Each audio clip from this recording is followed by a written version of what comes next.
the day that I wanted to propose to her was actually the day that I found her cheating. Oh no! Oh, my heart's broken. Yeah. Just imagining the situation. So this is over 10 years ago, so it is what it is.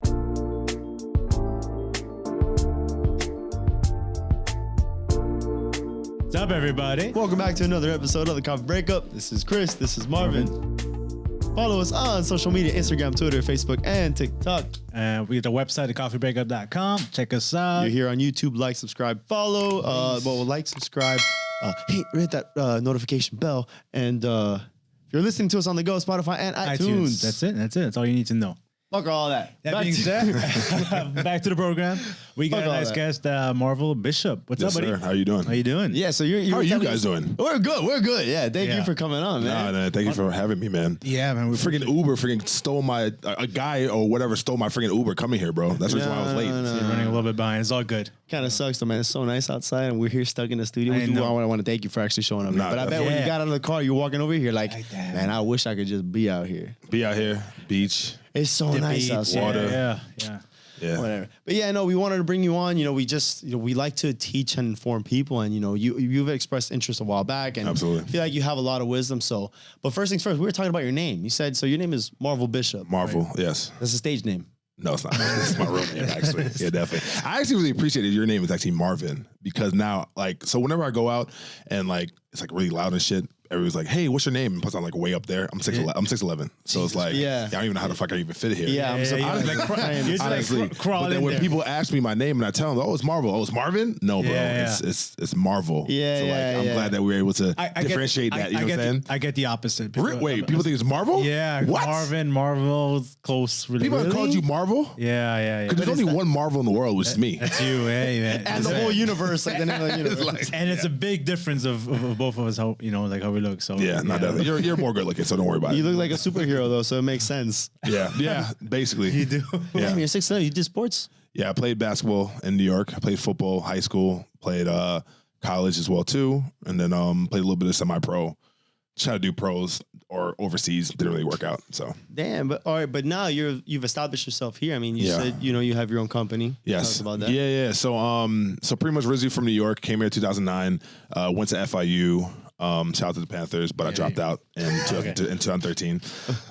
Then after that, I actually worked at Story nightclub. Oh, okay, cool. Yeah. So I actually opened up Story nightclub in 2013 in December. But from what background? You just did it as a... Well, when you're 6'11", 350, you don't need really background for security. Yeah, that is your background. You are. That is. So yeah, I probably did maybe one or two things with security back then. I worked at Space, worked there. Love Coloma, I love you, but that was a one and done type of thing. Yeah. Oh, real. Space is different, but working there, I can never do that. But then I had a few security gigs or whatever. But actually one of my boys, shout out to Jonathan Menacall that I went to FIU with, he was actually the one that actually put me on to the job at Story. You know Jonathan Menacall from FIU? That last name sounds so He's a Sigma Chi. Oh, Jonathan Menacall. He was police force, but now he's special. If you show me a picture, I know the name for sure. And the fact that you said he's so there's two Jonathan Medicals. The one that we do want to talk about, and the one that we don't want to talk about. Oh no! The other one that we don't want to talk about is sex trafficking, pedophilia. Yeah, it's sex. Maybe we should. Yeah, no. Yeah, but the other John Medical is my man. That's my guy. Really? Yeah. Hold on. Jonathan Medical. Here you go. Jonathan, the name sounds familiar. Yeah, definitely. So he has his own training, security ops. He trains people with guns. He trains people he looks so special defense and everything. Do you know him? I don't know him personally, but before, right? I believe he was Miami-Dade, and then now he transitioned into his own business basically. Yeah. So anyways, where was I? So he pretty much, gave me opportunity to pretty much, work at Story. He just told me, listen, all you gotta do just don't make me look bad.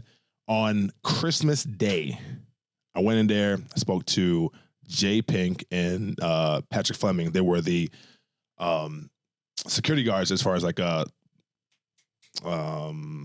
security officer, I'm sorry, director of security. Okay. And head of security and assistant head of security at Live.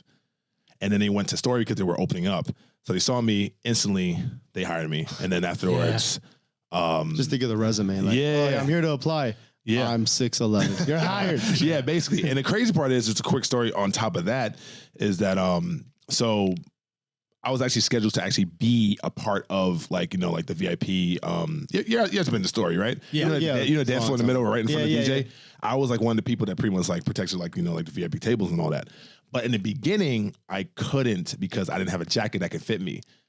Yeah. Jesus. So, but this is very important. Hold on, this is very important. So what happened was, they put me in the DJ booth in the back where all like celebrities and all like the owners and all like the VIPs were like congregating.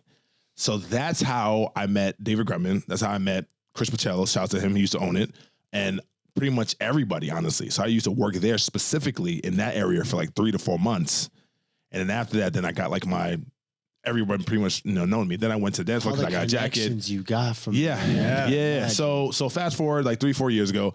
After that, I was, I'm a creative as well too, because I had a photography and video company, but like I was also balancing that and security. So, but speaking on just the nightlife in general, I pretty much wanted to have a level of like independence because, like I didn't necessarily want to work for anybody. And I was like, yo, listen, like I want more. So that's when I actually met my guy, my first client, Troy. And I took care of him actually at Story. And then afterwards, afterwards I took care of him. I didn't even get his number. Like I didn't even get his contact whatsoever. But something just told me to go to like 11. Because afterwards, we go there and party and everything else too. Yeah. Sure. And then I just ran into him at, one of the sections. And I saw him say, hey, listen, like, you were at my table and I was taking care of you for the night, right? He's like, yeah, definitely. And he was like, you know what? You could be my bodyguard. So I hear that shit all the time. Like people just want to just be my bodyguard, like for me to be their bodyguard. I was like, dog, I'll work for you right fucking now. Like, what's up? Took out some money, gave me $500 on the spot. So based off of that, that's when I started doing, before the concierge, that's when I started doing private security. Now, how long did you do private security for? probably about a couple of years. Oh shit! Yeah, You were in it? a couple of years, basically. Oh, probably even more than that, actually. With him, no, more than that, actually. I was going to Vegas with him. I was going to New Orleans. Pretty much a whole bunch of different places. So like, I'm kind of like a hybrid now. So like, like I have partners now, which I don't want to like jump too far ahead. But so I was traveling with him and everything. And I remember one time after that, I wanted more again because like being a bodyguard is cool. Like, you get to protect people. You know what I'm saying? Gotta like risk your life and shit. But like that's something that like I necessarily did not want to do. Yeah, Sure. like, that wasn't your calling. It wasn't your. Here's the thing though, like bodyguard. with security, like I did it because of my height and my size. I didn't do it because I loved it. Sure. Yeah, right. It was more of like, okay, it makes sense, so let's go. Yeah. You know what I'm saying? And you're getting paid. Because if that was the case, if I actually loved it, then I would spend, more than one day at Space. Coloma, I love you. He's the owner. He's the owner of Space. We went to FIU together. So Okay.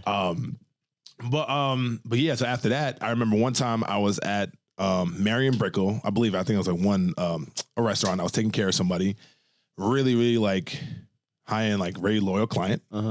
And we were talking, and he was like, "Hey, man, like I know you're a bodyguard and all that, which is great. You know what I'm saying? Like you do your thing and you make some decent money, but I feel like you can probably do a little bit more. Like first of all, you're very personable. People gravitate towards you. You have connections."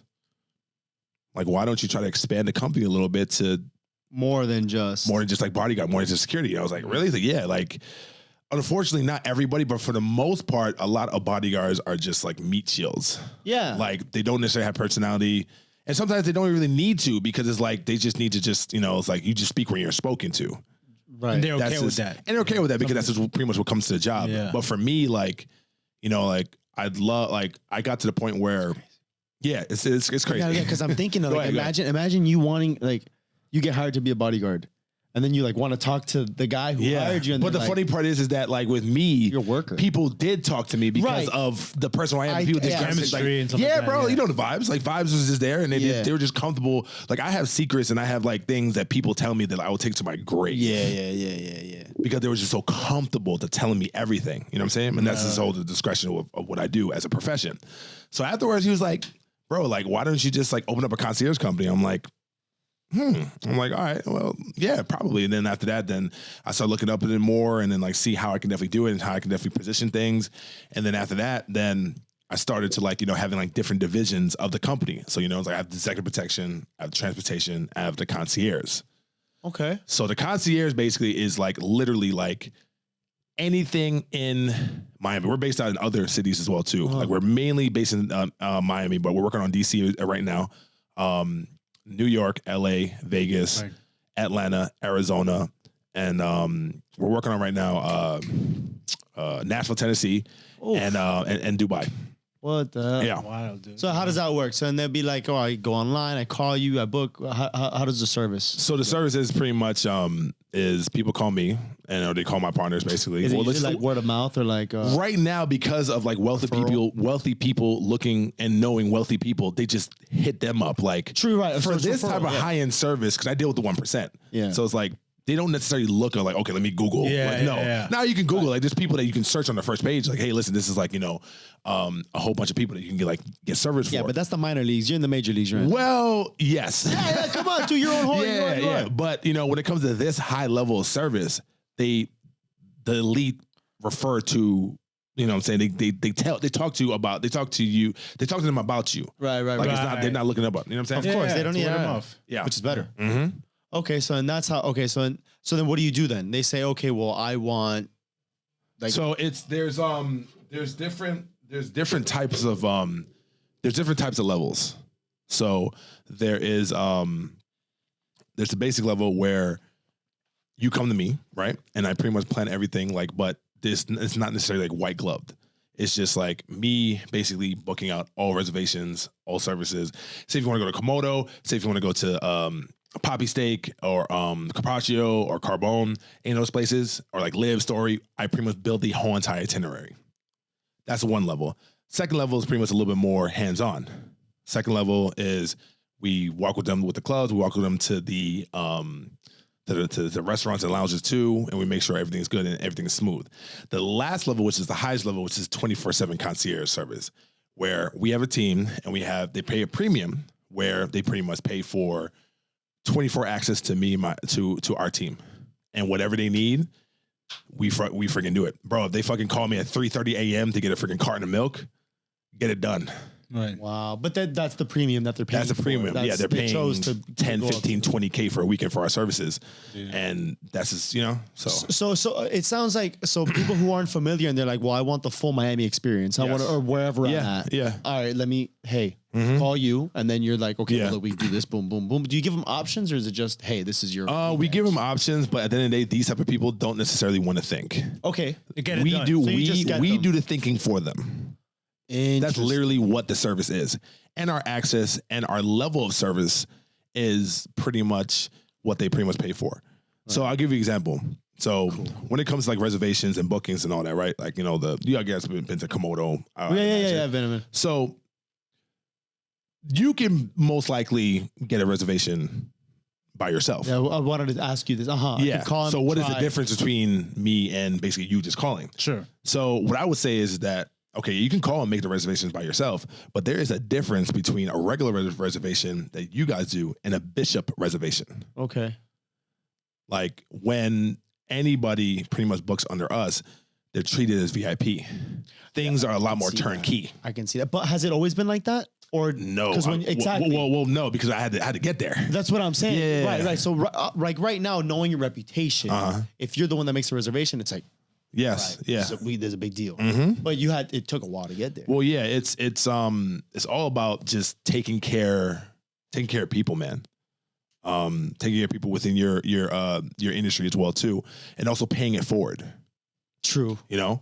It's and also reputation as well too. Like you can't just like when it comes to concierge, you kind of like need to do your due diligence and do your time and do your fucking your tide. You know what I'm saying? Yeah. Like it's like for instance like just like podcasting. Like you can't just have like one person do like one episode on the best podcast in Miami. Yeah. Who the fuck are you? Absolutely. No, for real. Yeah, so I had to, it's kind of like relationships. It's kind of like dating. It's like you got to bring shit to the table. You can't just be like, "Oh, my man, you have to fucking respect me." No, motherfucker. Like you got to like be that guy to like provide a resource, provide the assertiveness, provide the leadership. You know what I'm saying? In order to be respected.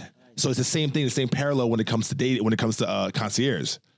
Damn. So then you got a lot of experience already within that. Man, so you know a lot of you meet a lot of people. A lot of people do know me. It's a lot of like networking as well. Yeah, bro. You know? It's a lot of just going out and having a prefixed mind, no matter if you're going out. So for instance, like even, bro, like, yes, for who I am, like I can definitely get into anywhere at any time. Oh, I bet. Like no matter what day it is. You know what I'm saying? But it's all about like, you know, with great power comes responsibility. Is that the comes great responsibility? Yeah, we just talked about it. So here's the thing: is like with that, I use that access and I use that power basically to try to like, you know, elevate my business even more. Bro, I don't go out to like just party and like just like meet girls. You know what I'm saying? Man, well, maybe a little bit, just meet girls. Just tad. But but here's the thing though, but most importantly is like, okay, how can I further my business even more with the access and the clout and the value that I already bring? That's true. That's the thing. It's like, all right, let's build. Well, how can I build? I'm good, but I want to build. So I would say this. Now, how to get there, right? You have to do your fucking time. Work at a club, work at a lounge, work somewhere to be able to build that experience. A lot of people, they want to just immediately jump. No, bro. No, and it's like, listen, in the concierge realm and nightlife, it's a very, very tight, very, very close circle. Like everybody knows each other. Like everybody knows each other, but not everybody can pretty much get in. Like everybody can be a promoter, but not everybody can be a successful promoter. Like I'm not a promoter. That's number one. Like I hate when people call me a fucking promoter. Yeah. Like no disrespect to all the promoters out there. Yeah. We need you guys. There's a difference between like me being a promoter and being like independent concierge host. Like I'm independent, you know. So like I work with clients like privately. I'm not out here like going to clubs and like every night whatever trying to get girls in. Respect to them, because that's a whole other beast and a whole other thing they do. I don't know how the hell they do that. True. Every single day going to DMs, whatever, trying to talk to women and like try to get them in clubs. In the same club every week? That's crazy. And it's true. It's the same girls every single week. I think, because I know a guy that I went to school with, and then he started off promoting his own parties, then it was this and this, and now he promotes for a while now at Live and at Story. And I mean, this guy, same thing, he has connections. And when you're at that level, I mean, you're making good money. So he's probably like a higher end. Yeah, promoter. he's been there. He's been at it since for 10 years. He's been promoting. Yeah. And now he's working, like, you know, he comes through the restaurant where I work, because I work at one of the hotels, and nice. And he comes through, and it's like, you know, this guy, he knows people, he knows managers, like he gets things for comped. And he didn't start yesterday or the year before. He's been doing it for like 80 years now. So it's a grind to it. Yeah, not just that, but you also have a different level of appreciation because you knew that journey of getting to the top. Because if you just start at the top, you're like, oh, whatever, fuck it. But then like now you won't take it seriously. You just said like it's all about taking care of people. Yes. And people forget that, hey, like you were down there once, and sometimes you know you have to you understand where they're at and how they got to keep getting. But also too, like you also it's like it's always about like sharpening and like grinding out that axe to basically cut down that next big tree. Yeah. You know what I'm saying? That's a lot of work. Yeah, it's a lot of work, a lot of networking, meeting new people. In this level, as far as like, especially being independent, because I don't work for anybody. Yeah. So like, there's no W-2s coming in. Yeah. It's straight 10-9. It's straight me. Right. You know what I'm saying? So like, how do you balance your time? So, let's say someone calls you and they say, hey, I need this. How involved are you? Let's say on the first level.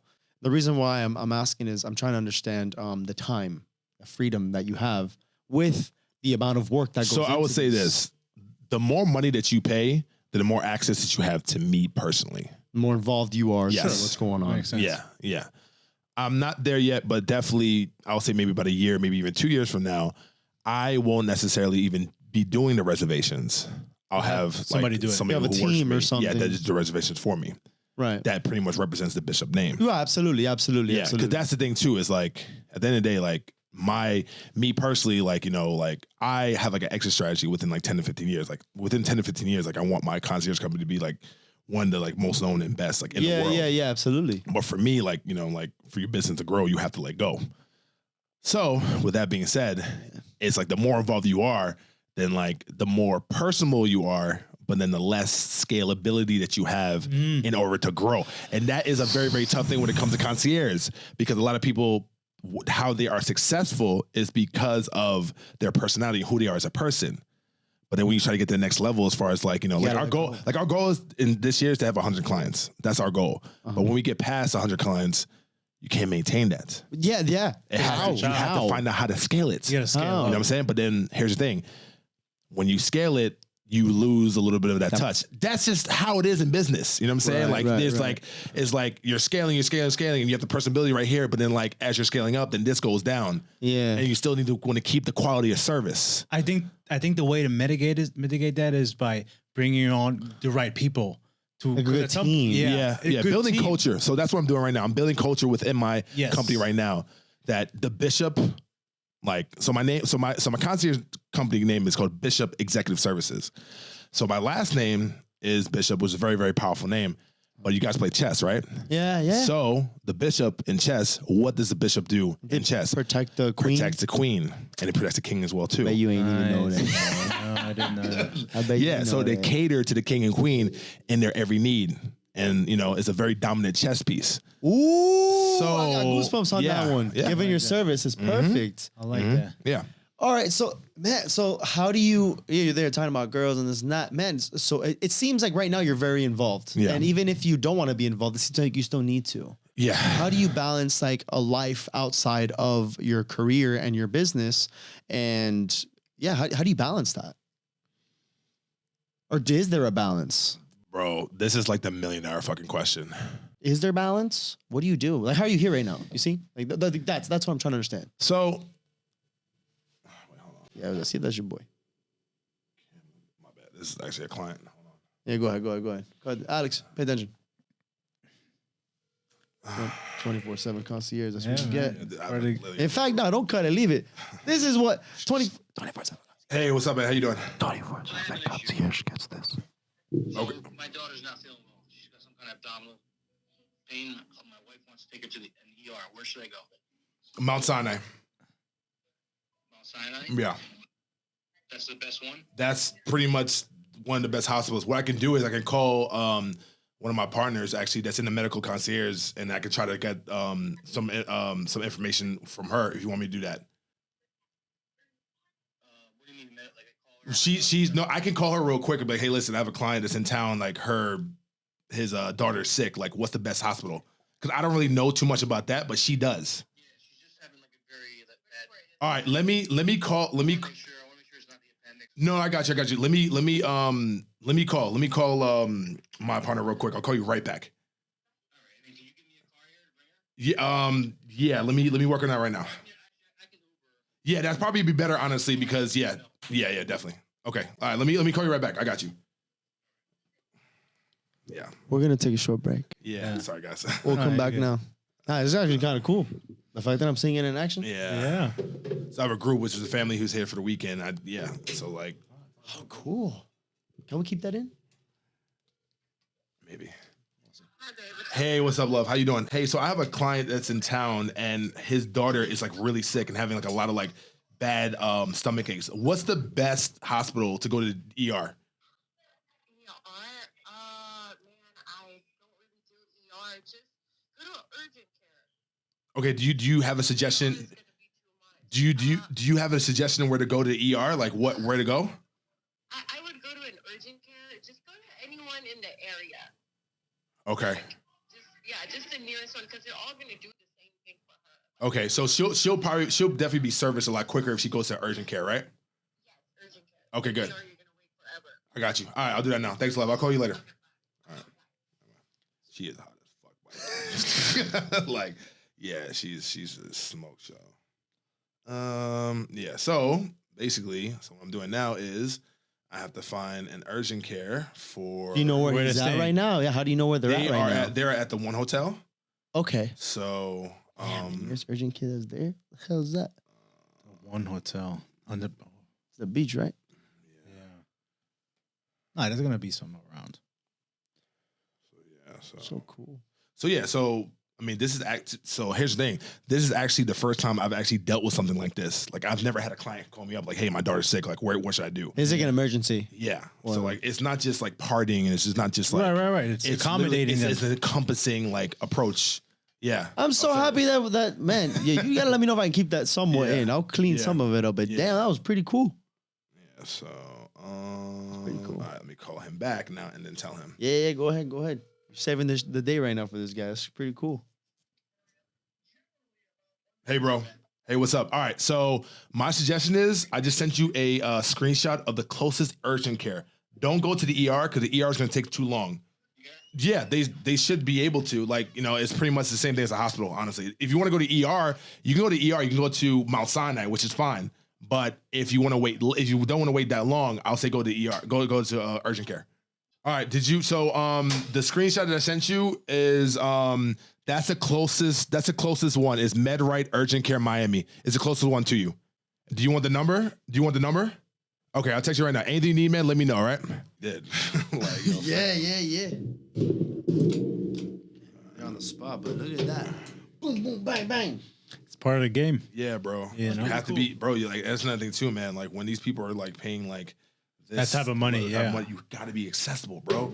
Like you have to be. You know what I'm saying? Not gonna lie, that was pretty cool. Because you're literally talking all about it, and then it happens. Here's the thing too, like out of respect to you guys, I have my phone on silent. I have my phone down, but I have this back of my mind type like subconscious like, what if my client is calling me? Like a spidey course. sense. So it's like I knew it was him. I was like, you know what? And then it was like, Let me answer it. is Yeah, it? no, of Yeah. course, man. Is he on the top tier? Tier Yeah, one? he's one of my biggest clients. Dang, that was pretty cool. Yeah. All right, where were we? You got it all handled? We're good. No, just keep it on you, like, you know, if he calls you back or have it. Yeah. You're a businessman. Yeah, that was pretty cool. While you're here. So pretty I think you were talking about how like balance. Yeah. Oh, This way, yeah. yeah. Yeah. Okay. So being an entrepreneur and being a businessman in the beginning, there wasn't necessarily like a balance for me.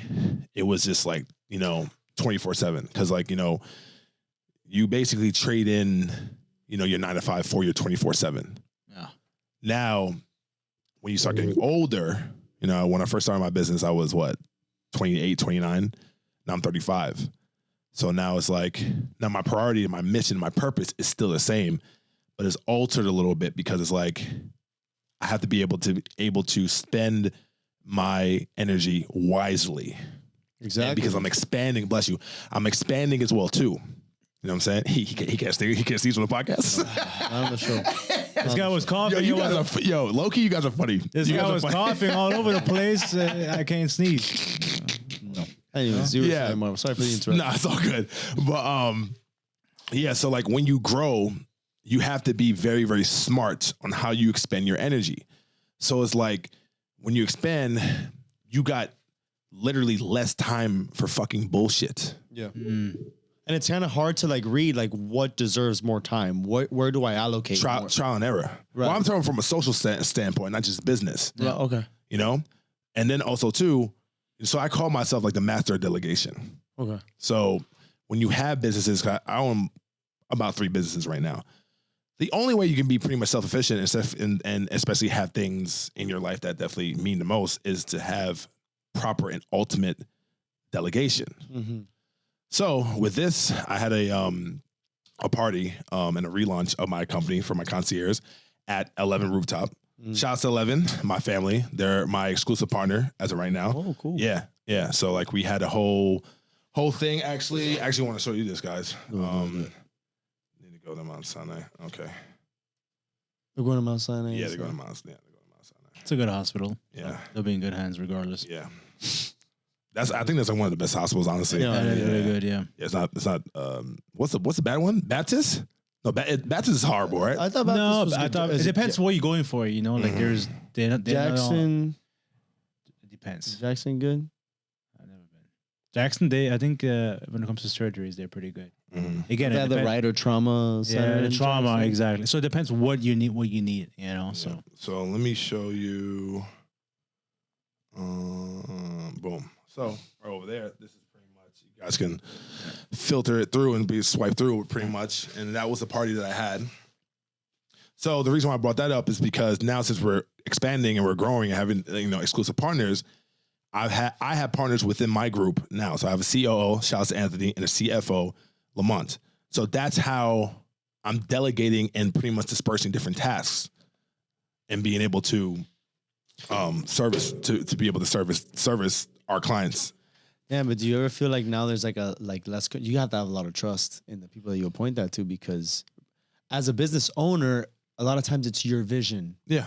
And it's hard for other people to share your vision. Mm-hmm. So how did you feel comfortable enough to say like, hey, By knowing that they're never ever going to share your same vision 100%. They're not gonna care as much as Yeah. So here's the thing, right? So this is actually pretty good. So what I do is, right, I look at it as this. I look at it as all the partners, everybody that I'm working with right now, right, is we're on the same road, right? We're on the highway, right? We're going the same direction, but we're in different lanes. different lanes, different Yeah. cars. Yeah. Different cars, speeds. different speeds. Different amount of gas. No, listen, Maybe man. you'll go further. Bro, like when it comes to your business, like nobody is going to be as passionate as you, bro. Yeah, like get that shit out of your fucking minds. Yeah, it's true. So it's unfortunate, but Yeah. it's true. I mean, maybe you'll find somebody that's great, hold them on for freaking dear life. But everybody has an agenda, bro, at the end of the day. Like their own agenda when it comes to that. Even if they work with you or if they work for you. But if it makes sense for them not to have the same. If they care more, if That's they risk. care more Yeah. about your company or your dream than you do, then you have a problem. Yeah. Because if that's your dream, why would somebody else care as much? Because they have their own dream. Yeah. And you can expect them to care as much. No, definitely. Another thing So- too is it's everything is temporary, bro. Yeah. Like life is obviously temporary, but everything within life is also temporary as well too.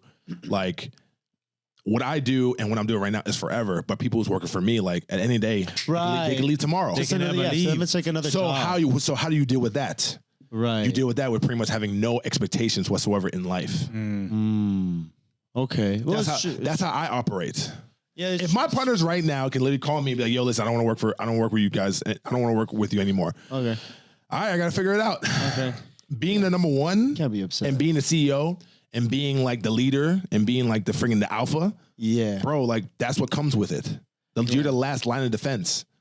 So it's like, how can you like say that you want to sign up for that shit and then also bitch and complain when things like that can happen, do happen, and you're not really prepared? I think that's what's difficult about entrepreneurship because people, they think, oh, I run a business, but they don't understand what it takes to run a business. They don't understand the emotional wear and tear, the physical sometimes. Yeah, no facts. Your mind is all over the psychological. Like there's so much that goes on, so much that you're responsible for. And they think, oh, he has a good business, but you don't know what it took to run the business because of it requires so much of just one person. Got it. So yeah, it makes sense that for you to delegate, but it is true. You have to then understand like, hey, you're here and next day you might not be. And I have to accept that. And I have to roll with the punches. Bro, and it's also too on the other side as well, where like you're dealing with all these clients, but then like the only person that's like, or I'm not the only person that's like doing a concierge. There's a whole bunch of other people. It's competitive. Bro. It's like everything is just nothing is like everything is finite. Right. Yeah. You have to treat it as such. So you're a single guy? Yes. All right. You said how old are you? 35. 35. What are you looking for? You like, I mean, the thing is, it sounds like based on I don't want to say lifestyle, but the industry, it seems like it's one of those that's difficult to really cement yourself. Aside from the fact that you're also so heavily involved in your business. Yeah. So that's why I had asked earlier about your balance, because what is it like? How would you then balance it if you did? Like, what do you think? So like, recently I was kind of talking to somebody, like we were pretty much casual or whatever, but like Situation. she was, I mean, I guess, but it was out of state, and long distance or potential long distance relationships, even though we're friends, but even though we like each other, it just doesn't necessarily work out like that. Okay. So, and I've had like trauma when it comes to past, like long distance relationships. Like I had, You tried it before. well, yeah, actually, the girl who I actually proposed to, like in 2007, 2008, like actually cheated on me I saw her in the act. No way. Yeah, which is probably another, I mean, if we want to talk about it, we can talk about it. Hell But like, I don't know how much time we have, honestly. We got time for that. So long story less long. Yeah. And I spoke about it on my podcast where I was seeing somebody for about 2 to 3 years. We were great, but then all of a sudden she just wasn't necessarily having sex as much anymore. It was just going through like a lot of shit, like a lot of trials and tribulations. and I got into like a really like clinical depression. Like I was over 450 pounds. Jesus. Like crazy shit. Yeah. And then the day that I wanted to propose to her was actually the day that I found her cheating. Oh no! Oh, my heart's broken. Yeah. Just imagining the Yeah. situation. So this is over 10 years ago, so it is what it is. But I'm finding out about it now, so it hurts me like if it happened to me. Yeah, I got you. But so Imagine you go propose to your girl, so excited as fuck, and you see another dude. Well, I bought the ring that day, and I was gonna propose to her that night. My heart. I have so many questions. So, but why were you proposing? Things weren't really looking good. Why were you proposing? I was in a clinical. I was depressed, bro. I wasn't here. The state Probably thought that he's like, oh, maybe this will Bro, help. I don't know if you guys ever been clinically depressed. There's people who are depressed a lot, but as far as being clinically depressed is another level. Bro, I was doing shit. Wait, hold on, let me. All right. I was doing shit that it was just abnormal. Right. Like running on the street, freaking butt naked. We can really get into it, bro. Like for real, It was tough. It was a tough time I was for going you. through like a lot of mental shit. A lot of mental shit. So I wasn't there. Right. So I, at the end of the day, we wasn't having sex. We wasn't really doing anything. And I thought that basically like the one way for me to get her was to propose to her. To show her. Cause like at the end of the day, it's like men that so I will say this.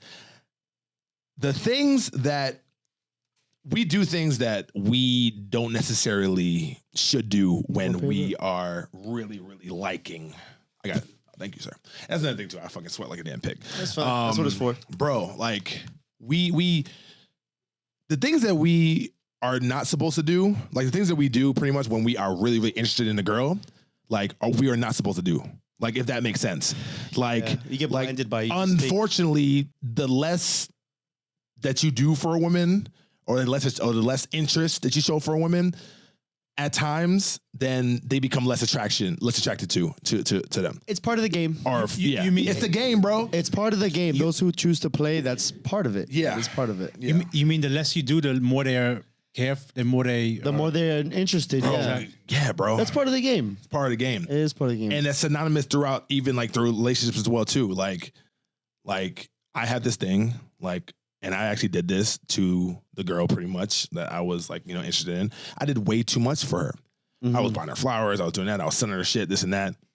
Ain't really fucking work. All the wrong things though, because in her eyes, it's probably it's setting expectations basically. Probably especially who could be actually a user too. True. Now, but let's go back to the one that you got you. Let's get back to that one. Damn. So hold on. So you walk in. Yeah, walk us through it. And you're telling me this, you were already depressed, and you walk in, dude. What happened next? Not so much when that, when I walked in, and here's another thing, it was her ex-husband. Jesus Christ. Yeah, so you caught her cheating on you with her ex-husband. You're probably while you were trying to propose. I bet you guys are probably. We're not trying to propose it that day, but I actually you had the ring. I put the deposit down on the ring. You were planning on. Yes, and that night I was about to, you know what I mean? Have a conversation. Yeah. So walk me. So what happened? So this is very simple. Here's the thing. Out of the 6 months of all the things that were happening, it was confirmation. It was confirmation for me. It wasn't like, oh, what the fuck? This and that. It was like, okay, all right, bitch, this is what you were doing. You can go fuck yourself. Oh, and I just did an about face and I turned around and I left. But, so had I not gone through, I'm gonna be very honest. Had I not gone through the shit that we were going through in 6 months, as far as not having sex, not being intimate, not being as going on dates, not seeing each other as much, I would probably be in prison right now. To be very clear, I would be in fucking prison. Yeah, because the thing is because you already saw signs. Do you understand where I'm coming from? He already saw the signs over time where he saw it and he's like, yeah, it makes sense. Yeah. Now I know why you fucking haven't been fucking. And plus too, I was also taking I was also doing methods and also treatments basically to get me back into my normal state. Right. You know what I'm saying? It was a gradual standpoint of me getting normal, and then that's pretty much what happened. And then after that, I was like, okay, so that's what we're doing. And that's pretty much, I left. Yeah, it seemed like you were already more in tune with your headspace and stuff where you were able to handle that situation. Yeah.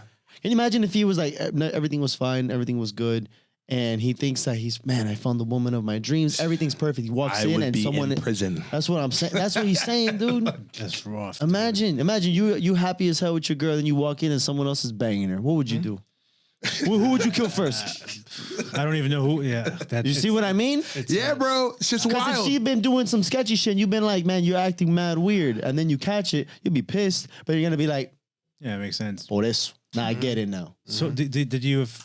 What happened after? Did you find out why? Like, what was her reason? We had a conversation. I mean, after she called me 100 times and left me 150 text messages, and then we finally spoke. I had nothing left. I was just like, all right, man. Like, honestly, done. Like, what do you want me to do?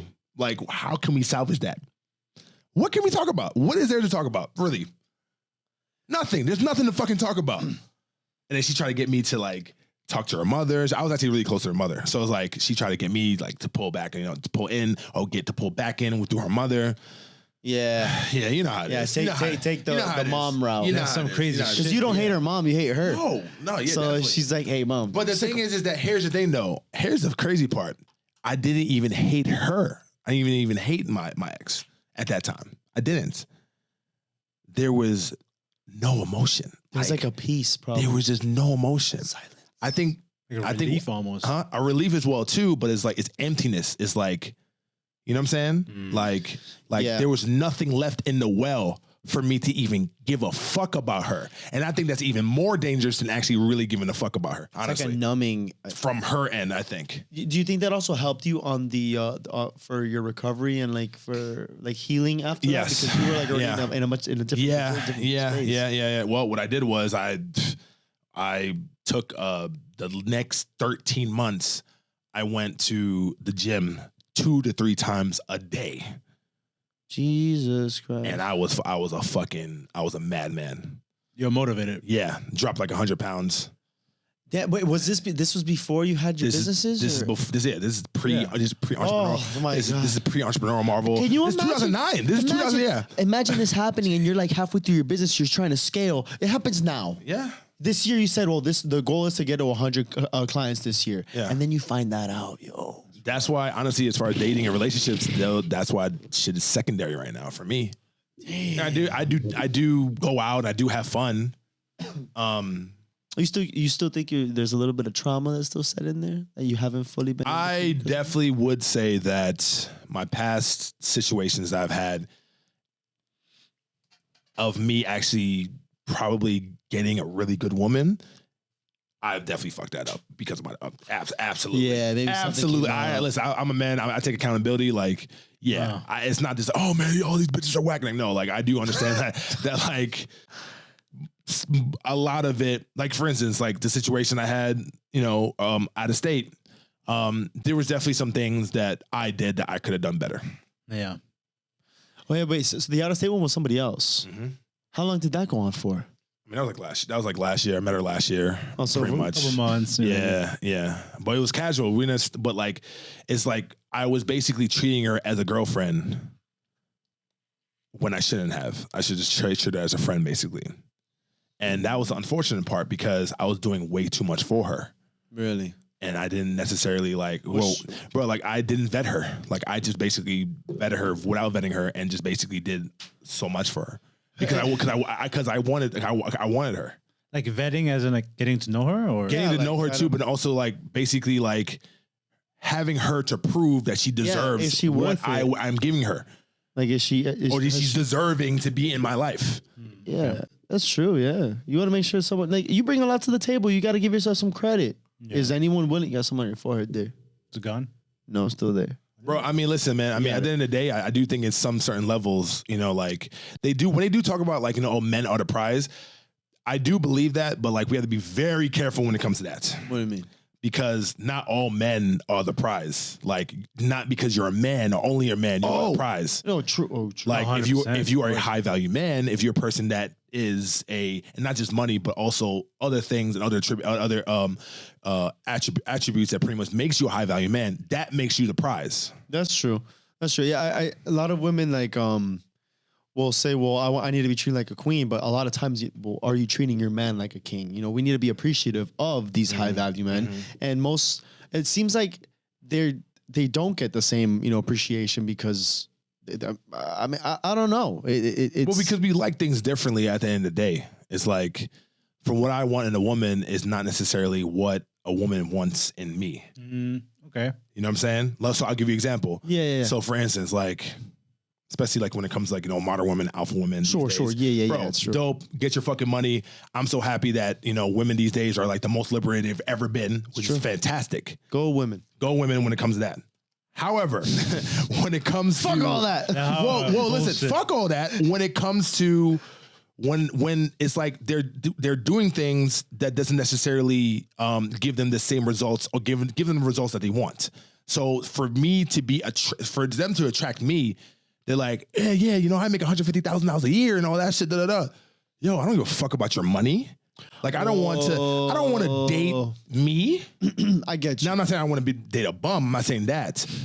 So that's like kind of like the other side. But like they like, and not all of them, but most of them are not necessarily bringing things to the table that men, especially high value men, want. It's a competition now. I don't know if I read an article or I saw a video, but someone was saying it's more of a competition now rather than, you know, still having that like even if she does make that much money, it shouldn't even be a competition, bro, because it should be yin and yang at the end of the day. A partnership. That's what I'm saying. Like you as a woman, like, okay, great, you make your partnership money. is a little bit different though, because now we talk about 50-50 and all that stuff. Like that's a little bit different. A partnership doesn't have to be 50-50 in order for it to be a partnership.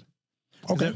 Because everybody has their own thing to bring to the table, right? So I'm not saying a partnership is 50-50. You know, whatever you can bring to the table, and if as long as you're giving me your all, if your all might not be in a grand spectrum of things 50-50, your all might be only, let's say, 30% or whatever, and my all is whatever 70%, whatever you want to say it. Yeah. But like as long as it's never equal at the end of the day. Like we as men at the end of the day, I'm sorry about this. Like listen, and I actually posted this shit on fucking Twitter. Being a good man is a thankless job. Yeah, it's true. But didn't like Chris Rock say it once? It's like, dogs and women can be loved unconditionally, but men get loved on what they're able. Careful with lift your foot up. Forgive me. So dogs and women, they can be loved unconditionally, but men are the ones that they're loved on what they can provide. You know, are they providers? Can they support? Unconditional love at the end of the day? Like women are you know, loved unconditionally. Yeah, men they have to loved. We can't be loved unconditionally because if we don't, then we're thrown to the fucking wolves. Yeah, it's and there's a debate on that because it's like, you know, for instance, like so one of my so I don't know if you guys know this, but like I also own like a podcast and show network. Okay. So I have like 3-4 different shows basically, which I can share about that later. Yeah. I have All Girls Podcast, the Really Cool Gents, All Girls Podcast, the Queen's Code. Have a one-on-one show on the level, all that stuff. We'll put it in the description. Yeah, all that stuff. I got you. So the reason why I brought that up is because Delia, shout out to Delia, one of the queens on the Queen's Code, she vehemently disagrees with that because she thinks that women are loved conditionally because based on if they can provide children, if they can provide this. And I'm like, I do understand that. Fair assessment. But I kind of disagree with that as well because there's more of a infinite unconditional love for women, or more of a barometer or more of an unlimited source of unconditional love versus with men. Because here's my thing. And I've always, this is like literally always the argument. If we take a woman, they don't even gotta be attractive. Like you just take a woman and then take me, right? And we go on the fucking road, right? Who is going to get picked up way faster and swept up off their feet and being taken care of? Who? I would say the woman. Exactly. Yeah. No, I see your. No, I totally see your point. I think that I don't want to say women have it easier because they don't. It's different though. It's different. It's different. It's different, and I can see why most. Thing is, I think historically, men are the ones that I guess they're supposed to be the providers, and you know, you can go back to like instinctual or whatever. Sure, evolution. But I see it as, you know, women, as long as you can bear children, it sounds fucked up, but it's kind of like enough for a man to say, well, then I know I can be with you long term and build a family. But why is that fucked up to say though? See that I know we're in a fucking dog. Because the thing is, we really try to there's two sides to see it, because there is the 50-50 side that maybe it's not a direct 50, but maybe what I lack, you can fill my cup, and whatever you lack, I probably fill your cup. That's that 50-50. But then there's the gender role view where it's men. But whatever works for you at the end of the day. True. But my thing is this, that what I don't understand is that we are living in a day and age right now in a society where like, it's like having like women being able to have kids is an amazing thing, but it's also like, it's not so much of an amazing thing as well too.